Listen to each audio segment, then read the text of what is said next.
अस्सलाम वालेकुम वरहमतुल्लाहि वबरकातुहू। पार्ट 3 नावल नाकाबिले तस्खीर मुजरिम, सफा नंबर 46 से। नौजवान ने पूछा, आप कौन हैं? मौत का प्याम्बर हूँ, इमरान ने बड़बड़ाते हुए कहा। ओ, आप लोग पहुंच गए? अरब ने अचानक संभलते हुए कहा। हाँ, हम पहुंच गए, इमरान ने एक तवील सांस लेते हुए कहा। आइए, अंदर आ जाइए, अरब नौजवान ने तेजी से कहा और दरवाजे की एक तरफ हट गया। मगर मेरे साथी, इमरान ने कहा। आप फिक्र न करें, उनका बंदोबस्त भी हो जाएगा, अरब नौजवान ने कहा, और फिर इमरान के अंदर दाखिल होते ही वो उसे एक कमरे में ले गया। आपके साथी बस्ती से कितनी दूर हैं? अरब नौजवान ने इमरान के कमरे में पहुंचते ही पूछा। वो शमाल की समत आधे किलोमीटर के फासले पर हैं, इमरान ने जवाब देते हुए कहा। ठीक है, मैं अभी इन्हें ले आता हूँ, आप आराम करें, अरब नौजवान ने कहा। कोड मौत होगा, उन्हें बता देना, इमरान ने कहा, और फिर वो एक कुर्सी पर धम से गिर गया। अरब नौजवान ने सर हिलाया और फिर तेजी से कमरे से बाहर निकल गया, और फिर तकरीबन आधे घंटे के बाद एक एक करके इमरान के साथी भी इस कमरे में आ गए। सबसे आखिर में वो अरब नौजवान अंदर आया। आग का सामान भी पहुंच गया है, ऊंटों को मैंने वापस सहरा में धकेल दिया है, अब मैं आपके नहाने का बंदोबस्त करता हूँ। वैसे मुझे आपकी जुर्रत और बहादुरी पर हैरत है, आप शायद पहले इंसान हैं जिन्होंने इस सहरा को इस अंदाज में पार किया है, वरना इसका तस्वुर भी नामुमकिन समझा जाता है, अरब नौजवान ने मुस्कुराते हुए कहा। फिर वो बाहर निकल गया। थोड़ी देर के बाद उनके नहाने का बंदोबस्त हो गया। फिर वो सब नहाए और नए लिबास पहनने के बाद जब वो दोबारा कमरे में इकट्ठे हुए तो वो सब पूरी तरह चाको चौबंद थे। फिर अरब नौजवान, जिसका नाम जैद था, उसने खाने का बंदोबस्त किया और फिर वो सब खाने में मसरूफ हो गए। खाने के बाद बाकी सब तो वहीं कालीन पर ही लेट गए और गहरी नींद ने उन्हें एक जल्द ही अपनी बाजू में दबोच लिया। अलबत्ता इमरान जैद से काफी देर तक बातें करता रहा और फिर जैद उसे आराम करने का मशवरा देकर कमरे से बाहर निकलता चला गया। नया पैराग्राफ। Hello, red 51 speaking. मेज के पीछे बैठे हुए एक कवि हेकल जिस्म के मालिक नौजवान ने रिसीवर उठाते हुए कहा। Red 5 from section 13 speaking. दूसरी तरफ से एक मौदमाना आवाज सुनाई दी। क्या बात है नंबर 13? रेड 51 ने स्पॉट लहजे में पूछा। बॉस, डेंजर डेजर्ट के करीब 5 हाली ऊंट पकड़े गए हैं। ऊंटों की हालत से महसूस हो रहा है कि उन्होंने सहरा में एक तवील सफर किया है, मगर सेक्शन 13 में कोई भी इनकी मलकियत तस्लीम करने को तैयार नहीं है, नंबर 13 ने कहा। ओ, बड़ी अहम रिपोर्ट है। 5 ऊंट आखिर कहाँ से आ गए? फौरी तौर पर तफ्तीश करो और मुझे रिपोर्ट दो, रेड 51 ने चौंकते हुए जवाब दिया। जनाब, मैंने तफ्तीश की है। सरहदी पट्टी पर एक गांव आबाद है। हमारे मुखबर ने रिपोर्ट दी है कि वहां के एक अरब नौजवान जैद के दरवाजे पर एक ऐसे नौजवान आदमी को देखा गया है जिसकी जाहिरी हालत से महसूस हो रहा था कि वो सहरा में तवील सफर करके आया है, नंबर 13 ने जवाब दिया। फिर क्या जैद के घर की तलाशी ले ली गई? रेड 5 ने चौंकते हुए कहा। नहीं जनाब, आपकी इजाजत की जरूरत थी, क्योंकि जैद उस गांव का सरदार है और अहकाम के मुताबिक सरदार के मकान की तलाशी बगैर परमिट के नहीं ली जा सकती, नंबर 13 ने जवाब दिया। ओ यू नॉनसेंस, वो पाबंदी सिर्फ और सिर्फ पुलिस के लिए है। तुम फौरन अपना ग्रुप लेकर उस गांव पे जाओ और उसके मकान पर चढ़ाई कर दो। अगर वो रुकावट डाले तो बेदरेक गोली मार दो, नंबर 1 ने गुस्से से चीखते हुए कहा। बेहतर जनाब, मैं अभी आपको इस बारे में रिपोर्ट देता हूँ, नंबर 13 ने जवाब दिया। सुनो, अगर मशकूक लोग तुम्हें वहां मिल जाए तो उन्हें हेडक्वार्टर भिजवाने की जरूरत नहीं है, उन्हें वहीं गोली मार देना, फिर उनकी लाशें मेरे पास भिजवा देना, नंबर 1 ने करख्त लहजे में पूछा। बेहतर जनाब, आपके हुक्म की तामील होगी, नंबर 13 ने जवाब देते हुए कहा। और देखो, हाली ऊंटों की तादाद चूंकि 5 है, इसलिए हो सकता है कि मशकूक अफराद की तादाद 5, 7 या 10 हो, इसलिए अपना पूरा दस्ता लेकर जाओ और इस बात का ख्याल रखना कि कोई मशकूक आदमी जिंदा बचकर निकलने ना पाए, नंबर 1 ने हदायत देते हुए कहा। बेहतर जनाब, नंबर 13 ने जवाब दिया। ऑपरेशन के बाद मुझे फौरी रिपोर्ट दो, मैं इस रिपोर्ट का इंतजार कर रहा हूँ, नंबर 1 ने कहा। ठीक है बॉस, मैं ऑपरेशन मुकम्मल होते ही रिपोर्ट दूंगा, नंबर 13 ने जवाब दिया। दीगर सेक्शनों को भी अलर्ट कर दो, हो सकता है कि वो लोग फैलकर सरहद में हमारे दाखिल हो चुके हों, नंबर 1 ने कहा। वो मैंने पहले ही सबको अलर्ट कर दिया है, नंबर 13 ने जवाब दिया। अगर मशकूक लोग जैद के मकान में ना मिले तो फिर बेशक पूरे गांव की तलाशी ले लेना, हो सकता है कि वो मतलब घरों में छुपे हुए हों। बहरहाल नाकामी की रिपोर्ट में हरगिज नहीं सुनूंगा, नंबर 1 ने हदायत का सिलसिला मजीद तवील करते हुए कहा। नाकामी का तो सवाल ही पैदा नहीं होता जनाब, हम पाताल से भी इन मशकूक अफराद को खींच निकालेंगे। नंबर 13 ने बड़े ही फहरिया लहजे में जवाब देते हुए कहा, जाहिर है हमारे सेक्शन में नाकामी का मानी मौत ही होता है। नंबर 1 ने कहा, ओके बॉस, अब इजाजत, मैं मशकूक अफराद की तलाश में निकलता हूँ। नंबर 13 ने जान छुड़ाने वाले अंदाज में कहा, इन ऊंटों के मुतालिक कोई और खास बात मालूम हुई है? नंबर 1 शायद अभी रिसीवर रखने के मूड में ना था। जनाब, फिलहाल तो यही मालूम हुआ है कि वो एक तवील सफर करके आए हैं। अलबत्ता चौकी पर मौजूद ऊंटों का एक माहिर कह रहा था कि ये ऊंट सहरा के पार अरबों के हैं, क्योंकि इन ऊंटों पर ऐसे निशान लगे हुए हैं जो ज्यादातर उसी ही तरफ पाए जाते हैं। नंबर 13 ने जवाब दिया, ओ ऐसा नामुमकिन है। कोई शख्स ऊंट पर सहरा को पार ही नहीं कर सकता। 15-20 रोज का तवील सफर, और वो भी बगैर पानी के। और फिर उस सहरा में तो मुसलसल ऐसे खौफनाक तूफान आते रहते हैं, ऐसा तस्वुर भी नामुमकिन है। यकीनन ये ऊंट सरहद पर से किसी और गांव से आए होंगे। नंबर 1 ने सोचते हुए कहा, हो सकता है आपका ख्याल दुरुस्त हो। नंबर 13 ने जवाब दिया, अच्छा ठीक है, तुम ऑपरेशन मुकम्मल करो, बाद में इस सिलसिले में गौर कर लिया जाएगा। नंबर 1 ने कहा, और उसके साथ ही उसने रिसीवर रख दिया। नया पैराग्राफ। इमरान और उसके साथी जैद के मकान में घोड़े बेचकर सोए हुए थे कि अचानक दरवाजा एक धमाके से खुला और जैद बुखलाया हुआ अंदर दाखिल हुआ। दरवाजे के जोरदार धमाके से खुलने से इन सब की नींद यकलख्त उखड़ गई और वो उछल कर बैठ गए। गजब हो गया, तुम्हें चेक कर लिया गया है। अभी भी मुझे इतला मिली है 2 चीपों में सवार अफराद गांव को घेरे में ले रहे हैं। जैद ने बुखलाए हुए लहजे में कहा, ओ सब लोग उठ जाओ और सामान बांध कर जल्दी से यहाँ से निकल चलो। इमरान ने अपने साथियों से कहा, और फिर उन्होंने बिजली की तेजी से सामान उठाकर अपनी अपनी कमर से बांध लिया और फिर वो इमरान की पैरवी में कमरे से बाहर आ गए। तुम लोग कैसे बाहर जाओगे? वहां हर तरफ मुसल्लह अफराद फैले हुए हैं। जैद ने बुखलाए हुए लहजे में कहा, तुम फिक्र ना करो, सिर्फ इतना बता दो कि वो जीपे किस तरफ है। इमरान ने बड़े ही सकून अमेज लहजे में पूछा और जैद उसके सुकून को देखकर हैरान रह गया। एक जीप तो मेरे मकान के साथ मुल्हका गली में है और दूसरी गांव के शुमाली हिस्से की तरफ। जैद ने जवाब दिया, अच्छा ठीक है, ओके, तुम्हारी मेहमान नवाजी का बहुत शुक्रिया, इमरान ने कहा और फिर वो तेजी से मकान के दरवाजे की तरफ बढ़ गया। अभी सूरज पूरी तरह ना निकला था, इसलिए हर तरफ धुंधलिका सा फैला हुआ था। इमरान दरवाजा खोलकर बाहर निकल गया और फिर बारी बारी सब लोग भी इसके पीछे बाहर आ गए। चंद कदम सीधी जाकर आगे जुनूब की तरफ गली मुड़ गई थी और वह सब दीवार के साथ साथ चलते हुए तेजी से आगे बढ़ते चले जा रहे थे। और अभी वो मोड़ के करीब ही पहुंचे थे कि इन्हें 2-3 आदमियों के कदमों की आवाजें अपनी ही तरफ आती सुनाई दी। होशियार, इन्हें जिंदा पकड़ना है, इमरान ने करीब मौजूद साथियों से सरगोशियाना लहजे में कहा और वो आने वालों पर झपटने के लिए तैयार हो गई। फिर पहला आदमी जैसे ही मोड़ मुड़कर इनके सामने आया, इमरान उस पर अकाब की तरह झपट पड़ा। उसका एक हाथ उस आदमी के मुंह पर जम गया और दूसरे हाथ को इमरान ने उसकी कमर में डालकर उसे अपने सीने के साथ भेंच लिया। उसी लम्हे दूसरा आदमी मोड़ पर नजर आया और इमरान की तरह सफ्तर भी इस पर झपट पड़ा। उसके हल्क से भी आवाज ना निकल सकी थी। और फिर तीसरे आदमी का वही हशर कैप्टन शकील के हाथों हुआ। अब कदमों की आवाजें आना बंद हो गई थी। इन्हें बेहोश कर लो, इनके कपड़े उतारो और उनकी जेबों में मौजूद तमाम सामान भी निकाल लो, इमरान ने कहा और फिर उसने फौरन ही अपना एक हाथ कमर से निकालकर बिजली की तेजी से उस आदमी की कनपटी पर जड़ दिया। अब वो आदमी इमरान के हाथों में झूल गया। इमरान ने इंतहाई फुर्ती से उस आदमी के कपड़े उतारे और फिर अपनी अबा उतार कर उसने इंतहाई तेजी से उसके कपड़े अपने लिबास के ऊपर पहन लिए। जब फारिग होकर उसने सर उठाया तो सफदर और कैप्टन शकील भी दोनों अफराद के कपड़े उतार चुके थे और फिर से इत्तफाक ही कहा जा सकता है कि तीनों अफराद के लिबास भी पूरे आ गए। इमरान ने इशारा किया, फिर वो तीनों तेजी से गली की तरफ मुड़ गए। जूलिया और जोसेफ को इमरान ने अपने आगे कर लिया था और इमरान और उसके साथियों के हाथों में स्टेन गन्ने थी जो उन्होंने बेहोश अफराद से छीनी थी। उनके चलने के अंदाज से यूं महसूस हो रहा था जैसे वो जूलिया और जोसेफ को गिरफ्तार करके ला रहे हों। इमरान की हिदायत पर जूलिया और जोसेफ ने अपने हाथ भी सरों पर रखे हुए थे। गली के बिल्कुल सामने एक इंतहाई ताकतवर जीप साफ नजर आ रही थी और 2 मुसल्लह अफराद वहां हाथों में स्टेन गन पकड़े बड़े चौकन्ना अंदाज में खड़े गली की तरफ ही देख रहे थे। इन्हें गोली मार दो, क्यों जिंदा लेकर आ रहे हो? जीप वालों ने देखते ही चीख कर कहा और उसके साथ ही उन्होंने स्टेन गन्ने सीधी कर ली।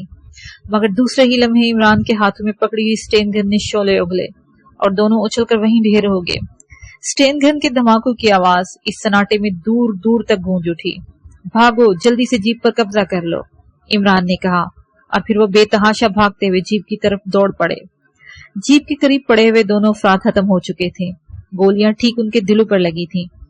इमरान और उसके साथी जैसे ही भागते हुए जीप के करीब पहुंचे, गांव में भागने दौड़ने की आवाजें सुनाई देना शुरू हो गई। शायद गांव में फैले हुए मुसल्लह लोग फायरिंग की आवाज सुनकर इधर आ रहे थे। इमरान उछलकर जीप की ड्राइविंग सीट पर बैठ गया और सफदर उसकी दूसरी तरफ, और बाकी लोग पिछली नशिस्तों पर सवार हो गए। दूसरे ही लम्हे इमरान ने जीप स्टार्ट कर दी। चाबी इग्निशन में ही मौजूद थी, इसलिए इमरान को चंद लम्हे भी बच गए थे। इमरान ने जीप तेजी से आगे बढ़ाई, मगर अभी वो थोड़ी दूर ही गया होगा कि उसे सामने से उसी ही किस्म की एक और जीप आती दिखाई दी। ये गली जरा सड़क से थोड़ी सी दूर इंतहाई तंग थी और इसमें दो बड़ी जीपें एक साथ क्रॉस न कर सकती थी, इसीलिए दोनों जीपें इंतहाई तेज रफ्तारी से एक दूसरे की तरफ बढ़ी चली आ रही थी। फिर इन दोनों के दरमियान अभी 100 गज का फासला रहता था कि इमरान के करीब बैठे हुए सफदर ने जेब में हाथ डालकर एक दस्ती बम निकाला और फिर से इंतहाई फुर्ती से बम सामने वाली जीप पर उछाल दिया। उसी लम्हे इमरान ने इंतहाई फुर्ती से ब्रेक लगाए और जीप एक झटका खाकर रुक गई। बम सामने वाली जीप के ठीक इंजन पर फटा और फिर एक जोरदार धमाके से जीप के पुर्जे फजा में बिखरते चले गए। और इमरान ने उसी लम्हे बैक गियर लगाया और फिर इंतहाई तेज रफ्तारी से उसने जीप को बैक करना शुरू कर दिया, क्योंकि धमाके से तबाह होने वाली जीप का मलबा कुछ इस बुरी तरह गली में फैला था कि वहां से जीप अब आगे न निकल सकती थी। मगर अभी वो 20-25 गज ही पीछे गए होंगे कि पीछे से इन पर फायरिंग शुरू हो गई। मगर जूलिया और जोसेफ ने स्टेन गन्नों के रुख गली की तरफ कर रखे थे और फिर उन्होंने ट्रिगर पर उंगली का दबाव मुसलसल डालना शुरू कर दिया और दूसरे ही लम्हे गली में चीखें उभरी और फिर दूसरी तरफ से फायरिंग रुक गई। इमरान जीप को हाथ तेज रफ्तारी से पीछे लिए चला जा रहा था। गो तंग गली में जीप को इतनी तेज रफ्तारी से बिल्कुल सीध में बैक करना बाज़ाहिर नामुमकिन नजर आ रहा था, मगर स्टीयरिंग इमरान जैसे आदमी के हाथ में था, इसलिए जाहिर है कि जीप बिल्कुल नाक की सीध में ही बैक होती चली जा रही थी। और फिर थोड़ी ही देर के बाद वो उस गली तक पहुंच गए थे जहां से भागकर वो जीप में आए थे और फिर इमरान ने पूरी कुव्वत से स्टीयरिंग काटा और गली में जीप दौड़ाता चला गया। चंद ही लम्हों के बाद जीप जैद के दरवाजे के सामने खड़ी हो गई। वो गली बिल्कुल सीधी आगे बढ़ी चली जा रही थी और आगे जाकर उसमें काफी छोटी छोटी तंग गलियां भी इस गली को क्रॉस कर रही थी। इन्हीं गलियों में से एक गली में से जीप पर फायरिंग की गई थी, मगर जीप की रफ्तार इतनी तेज थी कि गोलियां उस पर लगी ही नहीं और जीप इंतहाई तेज रफ्तारी से भागती हुई इन गलियों से आगे निकलती चली जा रही थी। गली में से इन पर फायरिंग करने वाले जीप के गुजरने के बाद बड़ी गली में आकर इन पर फायरिंग करने लगे, मगर जूलिया और जोसेफ पहले ही होशियार थे। चुनाचा उनकी स्टेन गन्नों ने इतनी तवातर से गोलियां बरसाई कि गली में से सिर्फ चीखें ही सुनाई दी और जीप अब इन लोगों की जद से बाहर आ गई थी। ये गली आगे जाकर एक बड़ी सड़क पर जा मिलती थी। वहां 4 अफराद मौजूद थे। उनमें से एक ने कोने से जीप पर दस्ती बम फेंका, मगर इमरान ने गली के कोने से निकलते हुए बम को देखकर इतनी फुर्ती से ब्रेक लगाए कि जीप एक जोरदार झटके से रुक गई और जीप में मौजूद मेंबर एक दूसरे पर गिर गए। जीप से चंद फुट के फासले पर वो बम जमीन पर गिरा और एक जोरदार धमाके से फट गया। उसी लम्हे इमरान ने यकदम एक्सीलेटर दबा दिया और जीप जैसे उड़ती हुई गली क्रॉस करती हुई बड़ी सड़क पर बढ़ती चली गई। इमरान ने इंतहाई तेजी से स्टीयरिंग घुमाया और जीप लट्टू की तरह घूमती हुई शिमाल की तरफ मुड़ी और फिर इंतहाई तेज रफ्तारी से आगे बढ़ती चली गई। चंद ही लम्हों में वो गांव को काफी पीछे छोड़ आए थे। खुदा की पनाह, बड़ा ही खौफनाक मुहासरा था। मगर इन्हें हमारी इतला कैसे मिल गई? सफदर ने कहा। GP5 बड़ी ही बाहबर और वसी तंजीम है, इमरान ने मुख्तसर साथ जवाब दिया। और फिर थोड़ी ही दूर जाने के बाद उन्हें सड़क पर एक चौकी नजर आई। इमरान ने सड़क पर लकड़ी की बाड़ से रास्ता बंद देखा और नीली वर्दी में मलबूस 2 अफराद सड़क के करीब खड़े जीप की तरफ देख रहे थे। उनकी कांधों पर स्टेन गन्नें लटकी हुई थी। जैसे ही जीप चौकी के करीब पहुंची, उनमें से एक ने हाथ उठाकर जीप को रुकने का इशारा किया। इमरान ने इन दोनों के करीब जाकर एक झटके से जीप रोक दी। क्या हुआ? ایک آدمی نے بڑے ہی اشتیاق امیز نظروں سے عمران کی طرف جھکتے ہوئے کہا، مگر قریب ہی عمران کو دیکھنے کے لیے جیسے ہی وہ جھکا، شاید عمران کی اجنبی شکل نے اسے ٹھٹکنے پر مجبور کر دیا تھا۔ اس کا ہاتھ تیزی سے اسٹین گن کی طرف اٹھا، مگر دوسرے ہی لمحے عمران کے ہاتھ میں ریوالور نظر آیا، اور پھر اس سے پہلے کہ وہ سپاہی اسٹین گن اتارتا اور اس کا ساتھی صورتحال کو سمجھتا، عمران کے ریوالور نے شعلے ابھرے اور وہ دونوں اچھل کر پشت کے بل زمین پر جا گرے۔ عمران نے ایک جھٹکے سے جیپ آگے بڑھا دی اور طاقتور جیپ لکڑی کی باڑ کو توڑتی ہوئی آگے بڑھتی چلی گئی۔ جیپ میں خاموشی طاری تھی۔ پے در پے اس قدر ہنگاموں سے وہ گزرے تھے کہ ان کے اعصاب ہاتھ سے تنے ہوئے تھے۔ ہاسی دور آنے کے بعد ایک چوک آیا اور عمران نے دائیں طرف جیپ کو موڑ دیا۔ یہ سڑک شمال کی طرف جا رہی تھی اور تھوڑی ہی دیر کے بعد وہ ایک چھوٹے سے شہر میں داخل ہو گئے۔ اب سورج پوری طرح نکل آیا تھا۔ وہ شہر میں ہاسی گہما گہمی دیکھ رہے تھے، لوگ آ جا رہے تھے۔ عمران نے جیپ کو ایک گلی میں جا کر روک دیا اور پھر اس نے اپنے ساتھیوں کو اشارہ کیا۔ سب ایک ایک کر کے جیپ سے باہر آ گئے۔ اپنا سامان اٹھا لو، عمران نے کہا، اور پھر جب سب جیپ سے باہر آ گئے اور سامان بھی انہوں نے نکال لیا تو عمران تیزی کے ساتھ ایک گلی میں مڑتا چلا گیا۔ مختلف گلیوں سے گزرنے کے بعد وہ شہر کی مین روڈ پر آ گئے۔ یہاں بازار کھل چکے تھے۔ عمران کا روح ایک چھوٹی سی عمارت کی طرف تھا جس کی پیشانی پر قہوہ خانے کا بورڈ لگا ہوا تھا۔ عمران دروازہ کھول کر اندر داخل ہو گیا۔ قہوہ خانے کا حال بالکل خالی پڑا تھا۔ کاؤنٹر پر ایک نوجوان بیٹھا تھا۔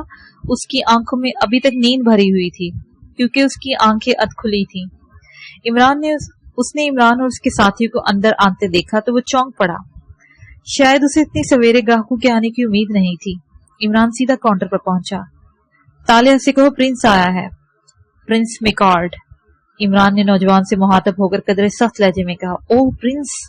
نوجوان نے حیرت سے اچھلتے ہوئے کہا، آئیے میرے پیچھے آئیے، باس آپ کا انتظار کر رہے ہیں، نوجوان نے کہا، اور پھر وہ تیزی سے کاؤنٹر کے پیچھے سے نکل کر باہر آ گیا۔ پھر وہ تیزی سے ایک راہداری کی طرف بڑھ گئے۔ راہداری سے گزر کر وہ ایک چھوٹے سے کمرے میں آیا جس میں کاٹ کباڑ پڑا ہوا تھا۔ نوجوان نے اندر داخل ہو کر ان سب کو بھی اندر بلا لیا اور پھر تیزی سے بیرونی دروازہ بند کیا اور کمرے کی اندرونی دیوار پر لگے ہوئے ایک ہک کو کھینچا۔ ہک کھینچتے ہی اندرونی دیوار درمیان سے پھٹتی چلی گئی اور اب سیڑھیاں نیچے جاتی ہوئی صاف نظر آ رہی تھی۔ سیدھے چلے جائیں، باس آپ کے منتظر ہیں، کاؤنٹر مین نے کہا، اور عمران کے ساتھ ہی سیڑھیاں اترتے چلے گئے۔ جیسے ہی آخر میں جوزف نے سیڑھیوں پر قدم رکھا، ان کے پیچھے دیوار بند ہوتی چلی گئی۔ سیڑھیوں کے ہاتھ میں پر ایک دروازہ تھا جس کے درمیان ایک قوی ہیکل عرب نوجوان کھڑا بڑی ہی اشتیاق امیز نظروں سے انہیں آتا ہوا دیکھ رہا تھا۔ اس کے ہاتھ میں ایک سٹین گن تھی۔ ہیلو، عرب نوجوان نے عمران کے قریب پہنچتے ہوئے قدرے سخت لہجے میں کہا۔ پرنس میکارڈ، عمران نے مسکراتے ہوئے کہا۔ او پرنس، میں صبح سے تمہارا انتظار کر رہا ہوں، عرب نوجوان نے آگے بڑھ کر عمران سے گلے ملتے ہوئے کہا۔ بس مجھ سے ہی گلے مل لو، میرے پیچھے آنے والی سے نہ ملنا، عمران نے کہا۔ او وہ کیوں؟ عرب نوجوان نے چونکتے ہوئے کہا، اور عمران کے پیچھے جولیا کو دیکھ کر وہ بے اختیار ہنس پڑا۔ ٹھیک ہے، آؤ میرے ساتھ، عرب نے علیحدہ ہوتے ہوئے کہا، اور پھر وہ ایک بڑے سے کمرے میں پہنچ گئے جہاں ایک بڑی سی میز کے پیچھے 7-8 کرسیاں پڑی ہوئی تھیں، اور پھر عمران نے ایک کرسی سنبھال لی اور باقی لوگ بھی کرسی پر ڈھیر ہو گئے۔ عرب نوجوان تالے نے بھی میز کے پیچھے پڑی ہوئی کرسی سنبھال لی۔ سناؤ پرنس، یہاں تک پہنچنے میں کوئی تکلیف تو نہیں ہوئی؟ عرب نوجوان نے مسکراتے ہوئے عمران سے مخاطب ہو کر کہا۔ نہیں، کوئی خاص تکلیف نہیں ہوئی، بس 6-7 آدمی ہلاک ہوئے، ایک جیپ تباہ ہوئی، چوکی پر موجود پولیس کے 2 افراد کو گولی مار دی گئی، اور ہم یہاں پہنچ گئے۔ عمران نے یوں اطمینان بھرے لہجے میں کہا جیسے کوئی بات ہی نہ ہوئی ہو۔ او، تو اس کا مطلب ہے کہ آپ لوگوں کو ٹریس کر لیا گیا تھا، عرب نوجوان نے چونکتے ہوئے کہا، اور پھر اس نے پھرتی سے میز پر پڑے ہوئے کاؤنٹر کا بٹن دبا دیا۔ سالم، محتاط رہنا، چیکنگ پارٹی ضرور آئے گی، عرب نوجوان نے کہا، اور پھر دوسری طرف سے جواب سن کر اس نے بٹن آف کر دیا۔ ایسے حالات میں آپ کو کم از کم 1 ہفتہ یہاں رہنا پڑے گا، پورے علاقے کی زبردست پڑتال کی جائے گی، عرب نوجوان نے کہا۔ ارے نہیں، ہمارے پاس اتنا وقت نہیں ہے، تم بس ہمیں لباس مہیا کر دو اور اس کے ساتھ ہی یہاں کا تفصیلی نقشہ، باقی ہمارا کام، عمران نے مسکراتے ہوئے کہا۔ نہیں پرنس، آپ یہاں کے حالات نہیں جانتے، چونکہ قریب ہی ایک بہت بڑا ڈیم زیر تعمیر ہے، اس لیے اس علاقے میں चप्पे पर इंटेलिजेंस और GP5 के अरकान फैले हुए हैं। आप यहाँ इतनी आसानी से नहीं निकल सकते, अरब नौजवान ने कहा। वो देखा जाएगा, तुम बहरहाल हमारे लिए लिबास मुहैया कर दो, इमरान ने बेनियाजान लहजे में कहा, और इसके साथ ही कुर्सी की पुष्ट से सर टकाकर उसने आंखें बंद कर ली। अगला पैराग्राफ। सरहदी गांव के इर्द गिर्द पुलिस और आला हकाम का हजूम था। G5 का सरबराह भी वहां पर मौजूद था। वो पुलिस की एक आला अफसर की वर्दी में था। इस तरह GP5 के मुकामी सेक्टर का सरबराह भी इन्हीं अफसरों में था। तबाहशुदा जीप का मलबा गली में फैला हुआ था। 8 अफराद हलाक हो चुके थे। उनमें रेड 5 का नंबर 13 भी शामिल था। पूरे गांव की तलाशी ली गई थी, मगर एक भी मशकूक आदमी वहां GP5 के सरबराह कर्नल डेविड का इंतजार करता ना मिला, क्योंकि रेड 5 आम हालात में इतला ही देती थी। थोड़ी देर के बाद एक हेलीकॉप्टर वहां पहुंच गया और फिर इस हेलीकॉप्टर में GP5 का सरबराह कर्नल डेविड बाहर आ गया। उसने बजाते खुद तमाम मौका देखा। मुजरिमों के मुतालिक मजीद क्या मालूम किया गया है? कर्नल डेविड ने रेड 5 से मुहातिब होकर कहा, जनाब, मुजरिम हमारी जीप में सवार होकर यहाँ से कम्बर पहुंचे हैं। वहां जीप खड़ी हाली मिल गई है। रास्ते में उन्होंने चौकी पर मौजूद 2 पुलिस वालों को भी गोली मार दी है। कम्बर का मुकम्मल नक्शा हासिल कर लिया गया है और वहां मुकम्मल मुहासरा कर लिया गया है और बाहर जाने वाले तमाम रास्तों पर सख्ती से पहरा लगा दिया गया है और अंदर आने वालों की सख्ती से निगरानी की जा रही है। रेड 5 ने जवाब दिया। कम्बर की तलाशी ली गई है? कर्नल डेविड ने कुछ सोचते हुए पूछा। नहीं जनाब, बाकायदा तलाशी तो नहीं ली गई, क्योंकि कम्बर खासा बड़ा इलाका है। अलबत्ता हमारे आदमी वहां मशकूक लोगों को तलाश कर रहे हैं, रेड 5 ने जवाब दिया। इतने में GP5 का मुकामी सेक्टर का सरबराह तेजी से कर्नल डेविड के पास पहुंचा। जनाब, अभी भी मुझे इतला मिली है कि कैफे ताले पर 5 मशकूक अफराद को दाखिल होते देखा गया है। एक शख्स ने सुबह अपने कमरे की खिड़की से इन्हें अंदर जाते देखा है। वो तादाद में 5 थे। उनमें एक औरत थी और एक लंबा तड़ंगा हबशी था। उन्होंने अपनी पुश्त पर स्याहों जैसे थैले उठाए हुए थे। GP5 के मुकामी सेक्टर ने, जो कि इंचार्ज था, उसने बताया। ओह, तो क्या कैफे ताले की तलाशी ली गई? कर्नल डेविड ने चौंकते हुए कहा। रिपोर्ट अभी मिली है जनाब, उसने जवाब दिया। ठीक है, मेरे साथ आओ, मैं खुद इसे चेक करना चाहता हूँ, कर्नल डेविड ने कहा। फिर वो मुकामी सेक्टर के इंचार्ज और रेड 5-1 के हमरा दोबारा हेलीकॉप्टर में सवार हो गया। थोड़ी देर के बाद उनका हेलीकॉप्टर कम्बर्ग पहुंच गया। हेलीकॉप्टर के वायरलेस से रेड 5-1 और GP5 के मुकामी इंचार्ज ने अपने आदमी को हदायत दे दी थी। इसलिए जैसे ही उनका हेलीकॉप्टर वहां पहुंचा, 10 मुसल्लह अफराद वहां मौजूद थे। हेलीकॉप्टर मेन रोड से थोड़ी दूर एक चौक के पास उतरा था। कैफे ताले की मुकम्मल निगरानी की जा रही है जनाब, उनमें से एक ने आगे बढ़कर मौदबाना अंदाज में कर्नल डेविड से मुहातिब होकर कहा। आओ देख लेते हैं, कर्नल डेविड ने कदम आगे बढ़ाते हुए कहा, और फिर वो सब कैफे ताले की तरफ बढ़ने लगे।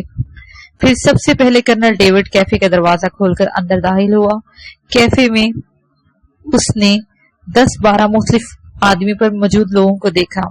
GP5 के मुसल्लह अफराद को देखकर तमाम के तमाम लोग घबराकर उठ खड़े हुए।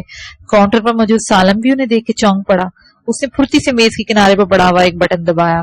कर्नल डेविड की तेज नजरों ने एक लम्हे में उस हाल का तफसीली जायजा ले लिया और फिर वो आराम से मकामी सरबराह को हाल में मौजूद अफराद को चेक करने के लिए अहकाम जारी करने लगा और खुद काउंटर की तरफ बढ़ने लगा।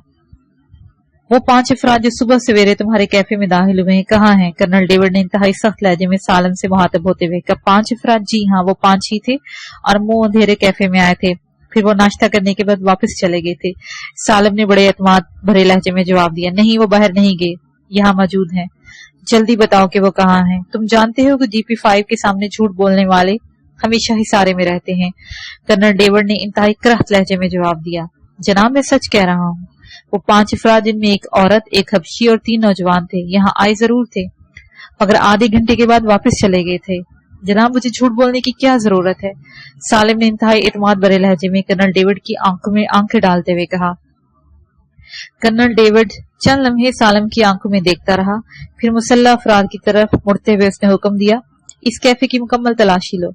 खास तौर पर इस नजरिए से कि यहाँ कोई तहखाना मौजूद हो, कर्नल डेविड ने कहा, और उसका हुक्म मिलते ही मुसल्लह अफराद तेजी से कैफे की इमारत में फैलते चले गए। कर्नल डेविड बड़ी बेचैनी के आलम में काउंटर पर उंगलियां बजाने लगा। जनाब कुछ पेश करूं? सालम ने पूछा। Shut up! कर्नल डेविड ने उसे बुरी तरह से झड़क दिया और सालम उसका जवाब सुनकर खामोश हो रहा। तकरीबन 15 मिनट के बाद तलाशी लेने वालों ने अपनी नाकामी का ऐलान कर दिया। जनाब, कैफे का चप्पा चप्पा ठोंक बजाकर देख लिया गया है, यहाँ कोई तहखाना नहीं है। इसका मतलब है कि मुजरम यहाँ आकर निकल गए हैं। कर्नल डेविड ने कुछ देर सोचने के बाद कहा और फिर वापस मुड़ गया। कैफे से बाहर आकर उसने अपने साथी को हुक्म दिया, पूरे कस्बे की कड़ी निगरानी की जा रही है, तुम इतनी जल्दी यहाँ से बाहर नहीं निकल सकते। हर शख्स के शनाख्ती कार्ड चेक किए जाए और जैसे ही कोई मशकूक आदमी मिले फौरन मुझे इतला दी जाए। बेहतर जनाब, रेड 51 और मुकामी इंचार्ज ने मौदबाना लहजे में जवाब देते हुए कहा। और सुनो, इस कैफे की भी मुकम्मल निगरानी की जाए। हो सकता है कि यहाँ कुछ ऐसे तहखाने मौजूद हों जो हम तलाश ना कर सके हों। अगर मुजरम यहाँ ही हैं तो किसी न किसी वक्त अंदर से यहाँ से बाहर निकलने की कोशिश जरूर करेंगे। कर्नल डेविड ने मजीद हदायत देते हुए कहा, आप बेफिक्र रहें जनाब, मुजरम किसी हालत में भी हमसे बचकर नहीं जा सकते, मुकामी इंचार्ज ने कहा। और कर्नल डेविड वापस अपने हेलीकॉप्टर की तरफ बढ़ता चला गया। उसके पिशानी पर सोच की गहरी लकीरें नुमाया थी। मुजरमों ने जिस जुर्रत और दीदा दलेरी से रेड 5 के 8 आदमियों का घेरा तोड़ा था और इन्हें हिलाक कर डाला था, उससे साफ जाहिर हो रहा था कि मुजरम इंतहाई खतरनाक और दलेर लोग हैं। बहरहाल उसे यकीन था कि वो जल्द ही GP5 के जाल में जरूर फंसेंगे, क्योंकि उसे अपनी तंजीम की कारकर्दगी पर मुकम्मल एतमाद था। पार्ट नंबर 3 का एख्तिताम यहीं पर हो रहा है। पार्ट 4 का आगाज सफा नंबर 67 से किया जाएगा।